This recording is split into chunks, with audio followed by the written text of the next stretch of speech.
So I'm Oliver Sexton. I'm an investment director at a fund called UK I2S. So as a fund, we back early stage bio startups. I got into the job really kind of by design and also by accident. So I previously worked at another fund where I managed some really early stage startups. That was possible because before that I'd worked in a biotech in a commercial job. That was possible because before that I'd worked in consultancy doing buy-side analysis, so looking at biotechs from the point of view of a hedge fund, saying is this going to work or not.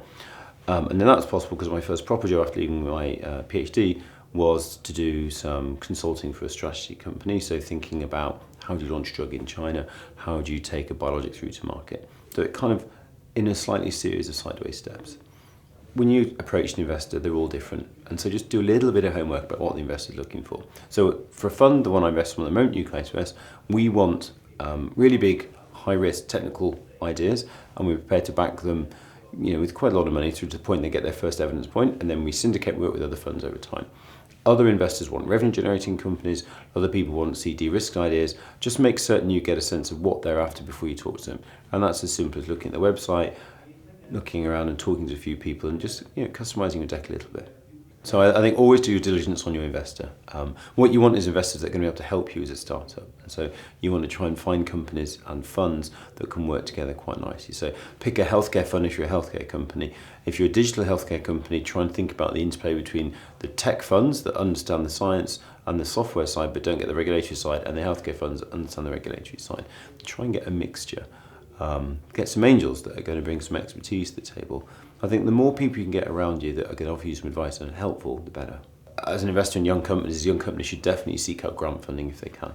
I think it does two things. So the first is it lets you de-risk your technology. So it lets somebody else share a bit of that development downside, so you get to a later stage. And it also means as a founder, you probably have a little bit more of the company left under control. And so for me, a grant is a great outcome. We match grants, so we invest alongside Innovate grants and other grants, and we actively encourage our companies to go out and find those grants because it makes an investment go further. It seems a really common sense approach to make. The government likes giving grants because it means they get a good return. They get companies, they get jobs, they get tax income, so it's a bit of a win-win really. The UK is a good place for grants. I think you get a lot of backing from Innovate UK. They have a whole range of open calls. We manage an Innovate grant that gives a good quantum money to young companies. So those are open to companies that apply through us. Innovate in general can also offer loans for the revenue generating companies. They're really low interest. They're definitely worth considering. But you've got all the medical charities, you've got all the research grants out there that can put a lot of money in. We've got a portfolio company that's raised multiple millions in grants, taken it to a much later stage than it would have done otherwise, and it's been able to get there with a far lower investment requirement from equity investors. That's a great outcome. So UK I2S is a symbio fund, so we invest in companies that are using symbio. We don't care what industry sector you're in.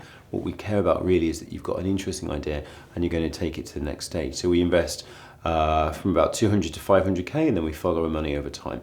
We like to syndicate. Nearly all of our companies have got co-investment. We like to back stuff that's going to go and be a really big idea, and we like to back it for a long time. So we're a patient investor. We don't have to see a return very quickly. I think a lot of the companies that we work with are quite young. So they are probably being founded by first-time CEOs. They've got a young team around them.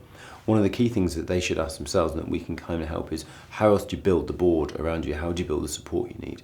I think it's a really good idea as a founder of a young company to get some expertise that can give you some advice. And what we tend to do as a fund is two things. So we might be engaged in that process, but we also help identify good board members, point you towards good mentors, and don't leave you alone. It's a very isolated job being CEO of a company. I think it's really good if you can get out and form some networks, and we help you connect to our existing networks.